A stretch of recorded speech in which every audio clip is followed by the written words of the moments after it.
आमे दुई भौणी ही थिलु एवं मो बड़ भौणी रश्मिंक बाहाघर बेलकु मोते मात्र 16 वर्ष होइथिला। आम दुई भौणींक बयसरे बहुत व्यवधान थिला, किंतु दीदी मोर एकमात्र भौणी थिले। बाहाघर समयरे मोर कांदी कांदी अवस्था बहुत खराब थिला। मो भेणे निज पत्नींक विदाय समयरे मोते निज पाखरे बसाइले एवं स्नेहरे मो हाथ धरी कहिबाकु लागिले, माही कांदिबार कण अछि, शाळी तो घरवाली समान, तेणु तोर जेतेबेले इच्छा हेबो आम घरकु चली आसिबु। तांकर एही कथा सुनी मु खुशी होईगली। दीदी बाहा होई अन्य सहरकु चालीगले। भेणेई कहिले जे जेतेबेले भी तो भौणी पाखकु आसिबु मु निजे तोते आम सहर बुलाइबी। दीदी तो विदा होई चालीगले, किंतु मो मनरे एही अभिलाष जागी उठिथिला जे मु केबे मो भौणी घरकु जिबी एवं बहुत मजा करिबी। दीदींक बाहाघरकु 1 वर्ष बीतीगला, किंतु मु तांक सहरकु जाई पारिली नाही। पूरा 1 वर्ष परे दीदी आम घरकु आसीथिले एवं राजीव भेणेई मध्य तांक सहित आसीथिले। से बहुत भल एवं स्नेहरे कथा हेउथिबा मणिष थिले। से जेते दिन आम घरे रहिले सबुबेले मो आग पछरे रहुथिले एवं मोर बहुत जत्न नेउथिले। से मो पई बहुत सारा उपहार मध्य आनिथिले। मोर कोनोसी भाई नथिला, तेणु मोर तांक प्रति एक आपणापण सृष्टि होई जाइथिला। 1 सप्ताह आम सहित रही दीदी पुणी निज श्वशुर घरकु फेरीगले। 2 मास परे पुणी दीदींक फोन आसिला। से जणाइले जे से गर्भवती अछंती एवं एही खबर सुनी मु माँ बापांकु बहुत खुशी हेलु। बहुत दिन परे आम घरकु एमिति एक खुशी खबर आसिथिला, किंतु दीदी बहुत असुविधारे थिले एवं माँकु कहुथिले जे से एकुटिया अन्य सहररे एही अवस्थारे रही परिबे नाही, कारण तांकु बहुत अधिक बांती एवं मुंड बुलाउछि, आउ डाक्टर तांकु विश्राम करिबाकु कहिछंती। एहा सुनी माँ मध्य बहुत चिंतित होइगले। मो बड़ भौणी तो माँक जीवन थिले। माँ तांकु आम घरकु आसी रहिबाकु कहिले, तेणु से कहिले जे राजीव तो तांकु छाडिबाकु प्रस्तुत नुहंती। डाक्टर लंबा यात्रा करिबाकु मना करिछंती। जदि दीदी आसी मध्य जाआंती तेबे राजीव भेणेई एवं तांक बापांकु बहुत असुविधा हेबो। एमिति भी एहा गोटिए 2 मासर कथा नथिला, एबे तो पूरा 9 मास बाकी थिला। दीदींक कथा सुनिमा कहिले, तू चिंता कर नाही, मु माहीकु तो पाखकु पठाई देउछि। भौणी आसिले तो मन मध्य लागी रहिबो एवं से तो घरर काम मध्य करिदेबो। माँक कथा सुनी दीदी बहुत खुशी हेले एवं कहिले, माहीकु एकुटिया पठाओ नाही, राजीवंकु मु कहिछि से नेबाकु आसीजिबे।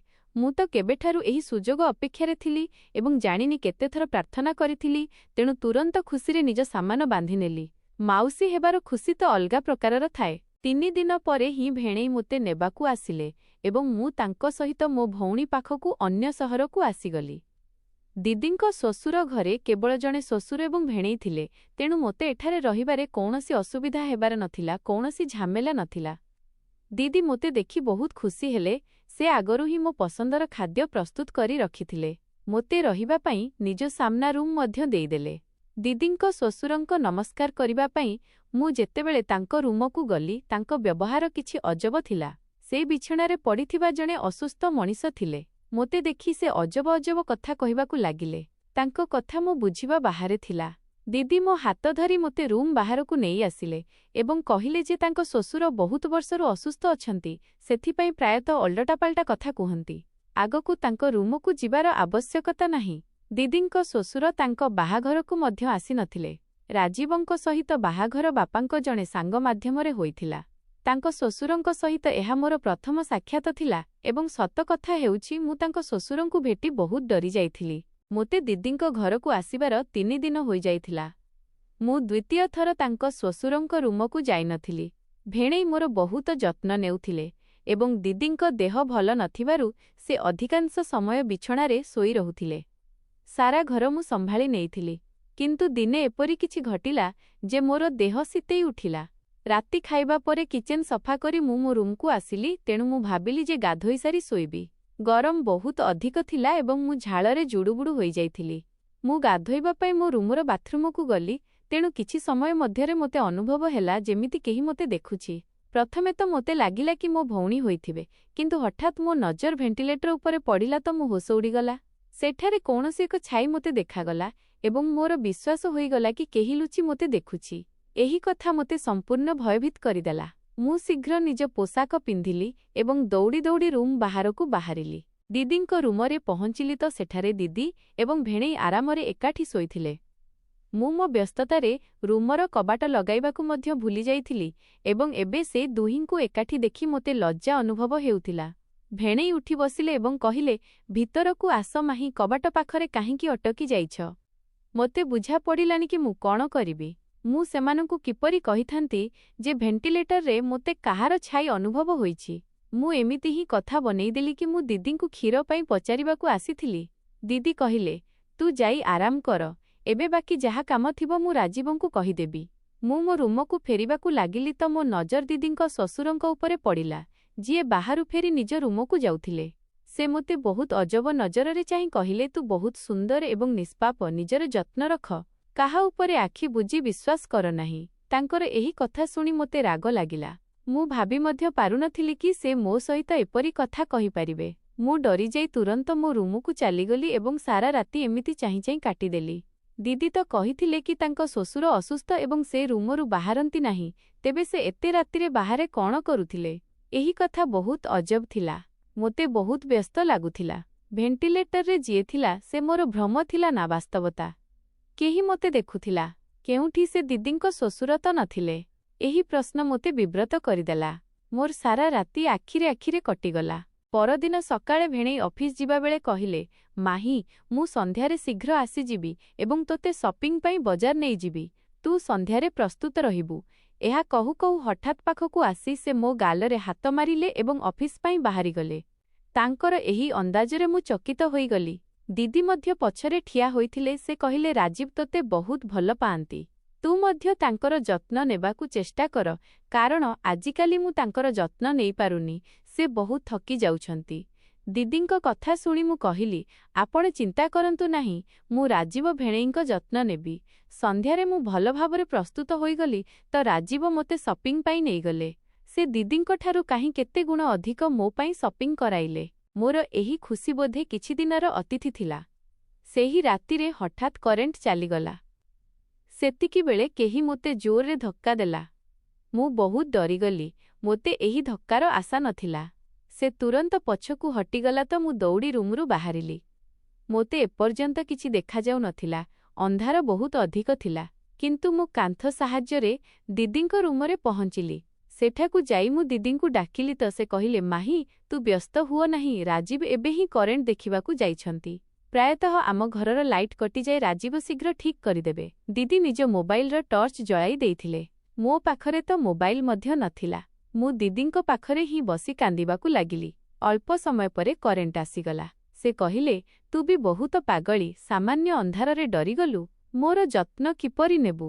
ଦିଦିଙ୍କ କଥା ଶୁଣି ମୁଁ କହିଲି, ସେମିତି କଥା ନୁହେଁ, ମୋ ରୁମରେ କେହି ଥିଲା ସେଥିପାଇଁ ମୁଁ ଡରିଗଲି। ମୋ କଥା ଶୁଣି ସେ ଜୋରରେ ହସିବାକୁ ଲାଗିଲେ। ରାଜୀବ ମୋ ସହିତ ମୋ ରୁମରେ ଥିଲେ ଏବଂ ମୋ ଶ୍ୱଶୁର ତ ନିଜ ରୁମରୁ ବାହାରନ୍ତି ନାହିଁ। ଅନ୍ଧାର ଯୋଗୁଁ ତୁ ଡରିଯାଇଛୁ, ଆଉ କିଛି ନୁହେଁ।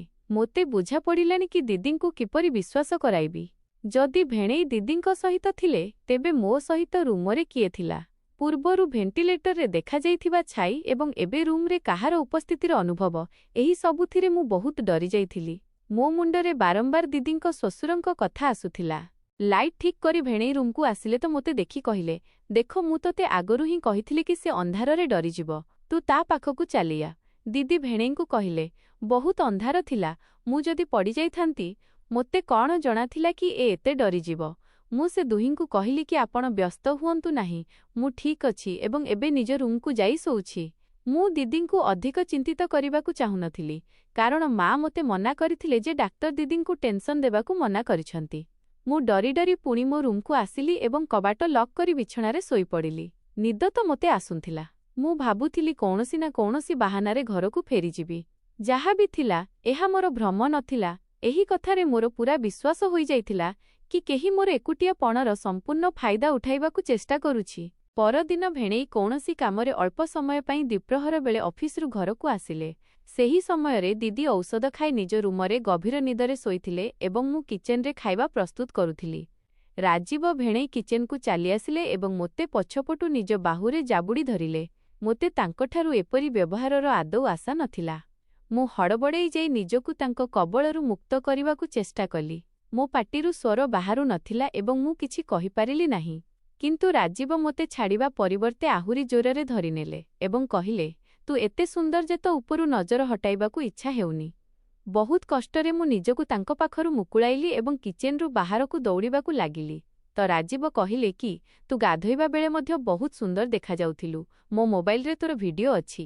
ଭେଣେଇଙ୍କ ଏହି ଶବ୍ଦରେ ମୋର ନିଶ୍ୱାସ ଅଟକିଗଲା। ମୁଁ ଭାବି ମଧ୍ୟ ପାରୁନଥିଲି କି ସେ ଏତେ ନୀଚ ମଣିଷ ହେବେ। ମୁଁ କାନ୍ଦି କାନ୍ଦି ଭେଣେଇଙ୍କୁ ଚାହିଁଲି ତ ସେ କହିଲେ, ମୁଁ ଖାଲି ଭଲ ପାଇବା କଥା ହେବାକୁ ଚାହୁଁଛି। ଯେମିତି ଭେଣେଇ ମୋ ଆଡ଼କୁ ପାଦ ବଢ଼ାଇଲେ, ମୁଁ ଦୌଡ଼ିଯାଇ ନିଜ ରୁମକୁ ଚାଲିଗଲି ଏବଂ ନିଜକୁ ଲକ୍ କରିଦେଲି। ମୁଁ ଭୟରେ ଥରୁଥିଲି। ମୁଁ ଭେଣେଇଙ୍କର ଯେଉଁ ରୂପ ଆଜି ଦେଖିଲି, ତାହା ଆଗରୁ କେବେ ଦେଖିନଥିଲି। ମୁଁ ତ ତାଙ୍କୁ ଭାଇ ପରି ମାନୁଥିଲି, କିନ୍ତୁ ସେ ତ ମୋ ଇଜ୍ଜତର ଶତ୍ରୁ ବାହାରିଲେ। ଜାଣିନି କେବେ ଏବଂ କିପରି ତାଙ୍କ ନଜର ମୋ ଉପରେ ପଡ଼ିଥିଲା ଏବଂ ମୁଁ ଲକ୍ଷ୍ୟ ମଧ୍ୟ କରିନଥିଲି। ରାଜୀବ କେବଳ କିଛି ସମୟ ପାଇଁ ଅଫିସରୁ ଘରକୁ ଆସିଥିଲେ, ତେଣୁ ସେ ଫେରିଗଲେ ଏବଂ ମୁଁ ସ୍ଥିର କରିନେଲି କି ଏବେ ମୁଁ ଏଠାରେ ଗୋଟିଏ ମୁହୂର୍ତ୍ତ ବି ରହିବି ନାହିଁ। ସନ୍ଧ୍ୟାବେଳେ ଯେତେବେଳେ ଦିଦି ନିଜ ରୁମରୁ ଉଠି ମୋ ପାଖକୁ ଆସିଲେ, ସେତେବେଳକୁ ମୋ ଆଖି କାନ୍ଦି କାନ୍ଦି ଫୁଲି ଯାଇଥିଲା। ସେ ବ୍ୟସ୍ତ ହୋଇ ପଚାରିଲେ କି କ'ଣ ହୋଇଛି, କେଉଁ କଥା ପାଇଁ ତୁ ଏତେ କାନ୍ଦୁଛୁ? ମୁଁ ଦିଦିଙ୍କଠାରୁ ସତ ଲୁଚାଇଲି କାରଣ ତାଙ୍କ ଅବସ୍ଥା ଏମିତି ନଥିଲା କି ମୁଁ ଭେଣେଇଙ୍କ ବିଷୟରେ ଏତେ ବଡ଼ କଥା କହିଥାନ୍ତି। ମୁଁ କାନ୍ଦି କାନ୍ଦି କହିଦେଲି କି ମୋତେ ମା ବାପାଙ୍କ କଥା ବହୁତ ମନେ ପଡ଼ୁଛି ଏବଂ ମୁଁ ଘରକୁ ଫେରିଯିବାକୁ ଚାହୁଁଛି। ମୋ କଥା ଶୁଣି ଦିଦି ମୋତେ କୁଣ୍ଢାଇ ଧରିଲେ ଏବଂ କହିଲେ, ଏତିକି ସାମାନ୍ୟ କଥାରେ ତୁ କାନ୍ଦି କାନ୍ଦି ଆଖି ଫୁଲାଇ ଦେଇଛୁ। ତୁ ଚିନ୍ତା କର ନାହିଁ, ସନ୍ଧ୍ୟାରେ ହିଁ ମୁଁ ରାଜୀବଙ୍କ ସହିତ ତୋତେ ଫେରାଇ ପଠାଇଦେବି। ଭେଣେଇଙ୍କ ସହିତ ଗୋଟିଏ ସହରରୁ ଅନ୍ୟ ସହରର ଯାତ୍ରା କଥା ଭାବି ମୋର ଦେହ ଶୀତେଇ ଉଠିଲା। ମୁଁ ଦିଦିଙ୍କୁ କହିଲି କି ବାପା ମୋତେ ନେବାକୁ ଆସିବେ, ମୁଁ ବାପାଙ୍କ ସହିତ ଯିବି। ଦିଦି କହିଲେ ଠିକ୍ ଅଛି, ଭଲ କଥା। ଏହି ବାହାନାରେ ମୋର ମଧ୍ୟ ବାପାଙ୍କ ସହିତ ଦେଖା ହୋଇଯିବ। ଦିଦିଙ୍କ କଥା ଶୁଣି ମୁଁ ଖୁସି ହୋଇଗଲି ଏବଂ ଦିଦି ଯେମିତି ମୋ ପାଖରୁ ଉଠି ନିଜ ରୁମକୁ ଗଲେ, ତାଙ୍କର ଏକ ଜୋରଦାର ଚିତ୍କାର ଶୁଣାଗଲା। ମୁଁ ତୁରନ୍ତ ଦିଦିଙ୍କ ରୁମ୍ ଆଡ଼କୁ ଦୌଡ଼ିଲି, ତ ଏହା ଦେଖି ମୋ ହୋସ ଉଡ଼ିଗଲା କି ଦିଦି ବିଛଣା ପାଖରେ ପଡ଼ିଯାଇଥିଲେ ଏବଂ ନିଜ ପେଟ ଧରି ଜୋର ଜୋରରେ ଚିତ୍କାର କରୁଥିଲେ। ମୁଁ ଦିଦିଙ୍କୁ ଉଠାଇ ବିଛଣାରେ ଶୋଇଦେଲି ଏବଂ ବହୁତ ସମୟ ପର୍ଯ୍ୟନ୍ତ ତାଙ୍କ ପାଖରେ ବସି ରହିଲି। ତାଙ୍କ ଅବସ୍ଥା ମୋତେ ଆଦୌ ଠିକ୍ ଲାଗୁନଥିଲା। ମୁଁ ଦିଦିଙ୍କୁ କହିଲି କି ଡାକ୍ତରଙ୍କ ପାଖକୁ ଚାଲନ୍ତୁ, କିନ୍ତୁ ସେ ସଫା ମନା କରିଦେଲେ ଏବଂ ମୋ ହାତ ଧରି କହିବାକୁ ଲାଗିଲେ, ମାହିଁ ତୁ ମୋତେ ଛାଡ଼ି ଯାଆ ନାହିଁ। ମୁଁ ଏହି ଅବସ୍ଥାରେ ଏକୁଟିଆ ରହିପାରିବି ନାହିଁ। ଆଜି ତ ତୁ ଥିଲୁ ଯିଏ ଆସି ମୋତେ ଉଠାଇଲୁ ଏବଂ ମୋର ଯତ୍ନ ନେଲୁ, କିନ୍ତୁ ତୋର ଯିବା ପରେ ଯଦି ଏମିତି କିଛି ହୁଏ, ତେବେ ମୁଁ ଏବେ ମୋ ପିଲା ଏମିତି ହିଁ ମରିଯିବୁ। ଦିଦିଙ୍କ କଥା ଶୁଣି ମୁଁ ବହୁତ ଚିନ୍ତିତ ହୋଇଗଲି। ବହୁତ ବାଧ୍ୟବାଧକତାରେ ମୁଁ କିଛି ଦିନ ରହିବାକୁ ନିଷ୍ପତ୍ତି ନେଲି ଏବଂ ଦିଦିଙ୍କୁ କହିଲି କି ଆପଣ ବିଲକୁଲ ଚିନ୍ତା କରନ୍ତୁ ନାହିଁ, ମୁଁ ଆପଣଙ୍କ ସହିତ ଅଛି। ମୋ କଥା ଶୁଣି ଦିଦି ବହୁତ ଖୁସି ହେଲେ ଏବଂ ମୋତେ କୁଣ୍ଢାଇ ଧରିଲେ। ଭେଣେଇ ମଧ୍ୟ ଫେରି ଆସିଥିଲେ। ଦିଦି ତାଙ୍କୁ ମଧ୍ୟ କହିଲେ କି ପଡ଼ିଯିବା ଯୋଗୁଁ ମୋ ଦେହ ବହୁତ ଖରାପ ହୋଇଯାଇଥିଲା। ଏହା ଶୁଣି ରାଜୀବ ମଧ୍ୟ ବ୍ୟସ୍ତ ହୋଇଗଲେ ଏବଂ ମୋତେ କହିଲେ କି ଯା ତ ଦିଦି ପାଇଁ କ୍ଷୀର ନେଇଆସ। ମୁଁ କିଚେନ୍ରେ ଯାଇ କ୍ଷୀର ପ୍ରସ୍ତୁତ କରୁଥିଲି କି ଆଉ ଥରେ ରାଜୀବ କିଚେନ୍କୁ ଚାଲି ଆସିଲେ ଏବଂ ମୋ ସହିତ ଜବରଦସ୍ତି କରିବାକୁ ଲାଗିଲେ। ମୁଁ ରାଜୀବଙ୍କୁ ଧକ୍କା ଦେଲି ଏବଂ ରାଗରେ କହିଲି କି ଆପଣଙ୍କୁ ଲାଜ ଲାଗୁନି? ଆପଣଙ୍କ ପତ୍ନୀଙ୍କ ଅବସ୍ଥା ଏତେ ଖରାପ ଅଛି ଏବଂ ଆପଣ ନିଜ ଶାଳୀ ସହିତ ଏପରି ବ୍ୟବହାର କରୁଛନ୍ତି। ଭେଣେଇଙ୍କ ଉପରେ ମୋ କଥାର କୌଣସି ପ୍ରଭାବ ପଡ଼ିଲାନି ଏବଂ ସେ ମୋ ସହିତ ଜୋର ଜବରଦସ୍ତି କରିବାକୁ ଲାଗିଲେ। ମୁଁ ଜୋର ଜୋରରେ ଚିତ୍କାର କରିବାକୁ ଲାଗିଲି। ମୋ ଚିତ୍କାର ଶୁଣି ଦିଦି ଆସିଗଲେ। ମୁଁ ଏପରି ଭୟଭୀତ ଥିଲି ଯେ ଦିଦିଙ୍କ ସ୍ୱାସ୍ଥ୍ୟ କଥା ନ ଭାବି ହିଁ ତାଙ୍କୁ ଭେଣେଇଙ୍କ ସବୁ ସତ କହିଦେଲି। ଦିଦି ଗୋଟିଏ ନଜର ମୋ ଉପରେ ପକାଇଲେ ଏବଂ ଅନ୍ୟଟି ଭେଣେଇଙ୍କ ଉପରେ, ଆଉ ତାଙ୍କୁ କହିବାକୁ ଲାଗିଲେ, ତୁମେ କେମିତି ମର୍ଦ୍ଦ ଯେ ଜଣେ 17 ବର୍ଷର ଝିଅକୁ ବି ଆୟତ୍ତ କରିପାରୁନାହୁଁ। ଗତ ଏକ ସପ୍ତାହ ହେବ ତୁମକୁ ଏକୁଟିଆ ନଚାଉଛି ଏବଂ ତୁମେ ଏପର୍ଯ୍ୟନ୍ତ କିଛି କରିପାରିଲ ନାହିଁ। ଦିଦିଙ୍କ କଥା ଶୁଣି ମୋ ପାଦ ତଳୁ ମାଟି ଖସିଗଲା।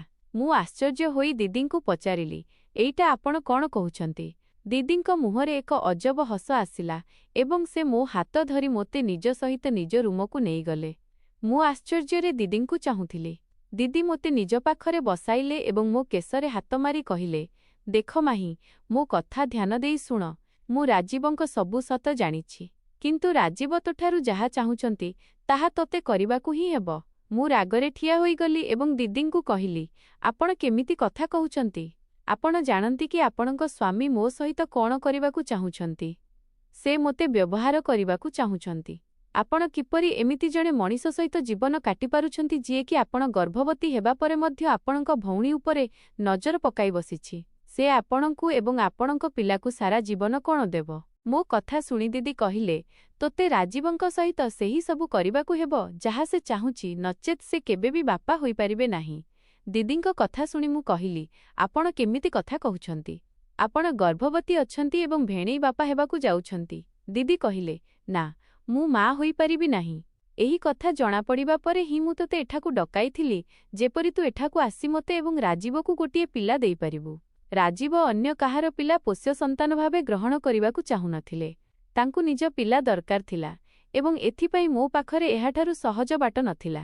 ମୁଁ କୌଣସି ସ୍ତ୍ରୀକୁ ନିଜର ସଉତୁଣୀ କରି ଆଣିବାକୁ ଚାହୁଁନଥିଲି।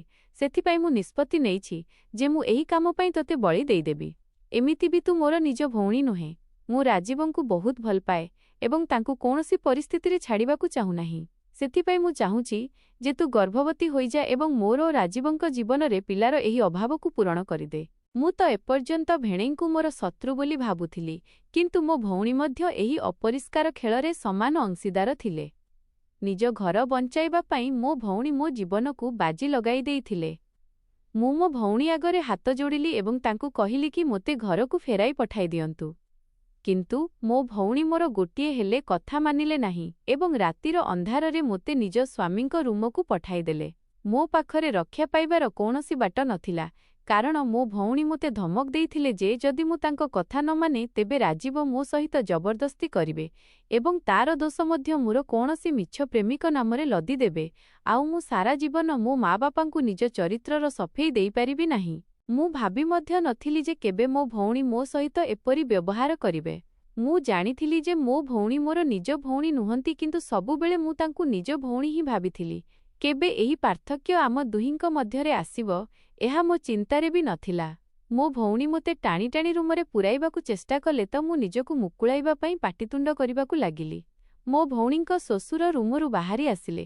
ସେ ତୁରନ୍ତ ମଝିରେ ଆସି ମୋତେ ମୋ ଭଉଣୀଙ୍କ ପାଖରୁ ମୁକୁଳାଇଲେ ଏବଂ ମୋ ଭଉଣୀ ଓ ନିଜ ପୁଅକୁ ଧମକ ଦେଲେ ଯେ ଯଦି ସେ ଦୁହେଁ ମୋ ସହିତ କୌଣସି ଜବରଦସ୍ତି କରିବାକୁ ଚେଷ୍ଟା କରନ୍ତି ତେବେ ସେ ପୋଲିସକୁ ଫୋନ୍ କରିଦେବେ।